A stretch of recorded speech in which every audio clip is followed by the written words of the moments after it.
ప్రభు నామమున మీ అందరికీ వందనాలు.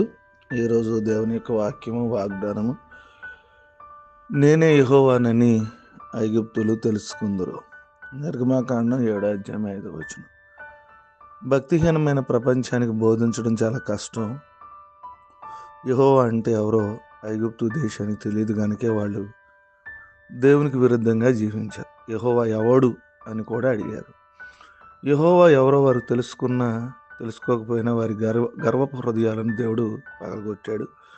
ఆయన తీర్పులు వారి తలల మీద ఉరుములుగా దిగినప్పుడు, ఆకాశము అంధకారమైనప్పుడు, వారి పంట పొలాలు నాశనం చేయబడినప్పుడు, వారి కుమారులు హతమార్చబడినప్పుడు, వారి యెహోవా శక్తిని గూర్చి కొద్దిగా తెలుసుకోపోవడం మొదలుపెట్టారు. సత్యాన్ని సందేహించు వారి మోకాళ్ళు ఆయన సన్నిధిలో వంగేలా దేవుడు మరిన్ని సూచక్రియలు చేస్తాడు. వారు చేసే దోషణలను బట్టి మనం నిరుత్సాహపడనక్కర్లేదు. ఎందుకంటే తన నామ ఘనతను ఎలా కాపాడుకోవాలో దేవునికి తెలుసు.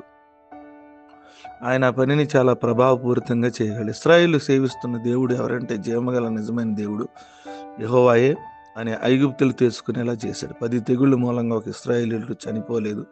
తన ప్రజల రక్షణార్థమే ఆయన కార్యాన్ని జరిగించాడు. మరి దేవుని బిడ్డలారా,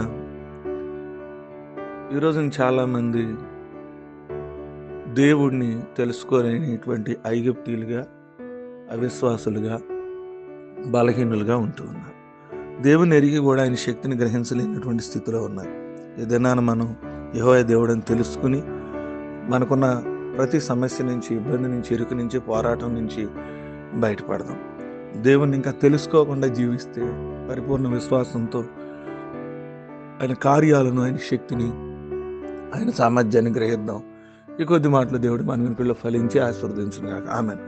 తల్ల వంచుకుందాం, కళ్ళు మూసుకుందాం, ప్రార్థన చేస్తున్నాం. ప్రేమ నమ్మకం కలిగిన దేవా, మీ ఘనమైన నామాన్ని బట్టి వందనాలు. రాత్రంతా కాచి కాపాడారు. మరొక శ్రేష్టమైన దినాన్ని మా జీవితంలో ఇచ్చారు. వేకుని లేచి మిమ్మల్ని ఆరాధించే ధన్యత, మిమ్మల్ని మహింపరిచే ధన్యత, మిమ్మల్ని గణపరిచే ధన్యత నాకు ఇచ్చినందుకు మీ స్తోత్రాలు. ఈ దినమంతా కూడా మమ్మల్ని కాచి కాపాడమని, సంరక్షించమని, మీ సహాయం మాకు దయచేయమని ప్రభు పేరట వేడుకుంటున్నాను.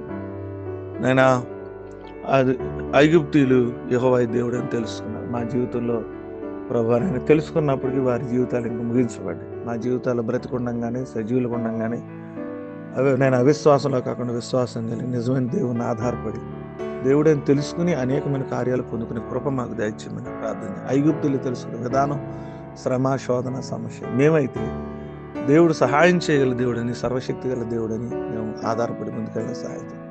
ఆ దినాలు, పుట్టినరోజులు, అనారోగ్యాలు, ఆర్థిక సమస్యలు, శరీర బలహీనతలు అన్నిటి నుంచి కూడా విడిపించండి. ఏదైనా దేవులతో మమ్మల్ని నింపి మీ అపారమైన కృప చేత మమ్మల్ని జ్ఞాపకం చేసుకుని ప్రార్థన చేస్తున్నాం. నడుస్తున్నాం తండ్రి.